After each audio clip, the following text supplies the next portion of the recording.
आफ्ताब वहीं से चिल्लाया। मैं मां बनने वाली थी, मगर फिर भी उन्हें मेरी हालत पर रहम नहीं आया।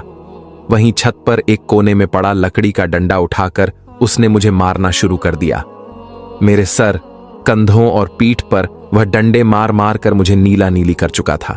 मैं फूट फूट कर रो रही थी कि मेरी गलती क्या है, आखिर कितना जुल्म बर्दाश्त करती। मैं बेहोश हो गई। जब होश आया तो यूं ही छत पर लावारिस की तरह पड़ी थी। मुझे होश में आता देख मेरे शौहर ने गुस्से से मुझे देखा और कहने लगा, अगर तू मेरे बच्चों की मां बनने वाली होती ना, तो मैं कब का तुझे तलाक दे चुका होता। तुझ जैसी बदकिरदार लड़की को मैं अपने घर में नहीं रख सकता। मैं रोते हुए उनके सामने हाथ जोड़कर अपने होने वाले बच्चों की कसम खाकर कहने लगी, मैं कसम खाकर कहती हूं, मैंने आपकी अमानत में कोई खयानत नहीं की।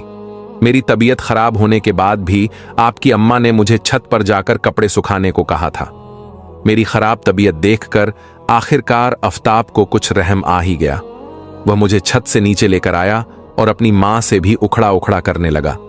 जब मेरी सास ने उसे बताया कि मैं बच्चियों की मां बनने वाली हूं, तो आफ्ताब मुस्कुरा उठा।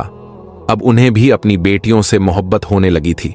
सिर्फ अपनी मां के डर से वह इजहार नहीं करते, लेकिन अपनी मां के इस जालिमा रवैये पर उसने साफ अल्फाज में कह दिया, लड़का हो या लड़की, मुझे इससे कोई फर्क नहीं पड़ता। दोनों ही मेरे जिगर के टुकड़े होंगे। मैंने ही इन्हें पालना है और यह अपना रिजक अपने साथ लेकर आएंगी।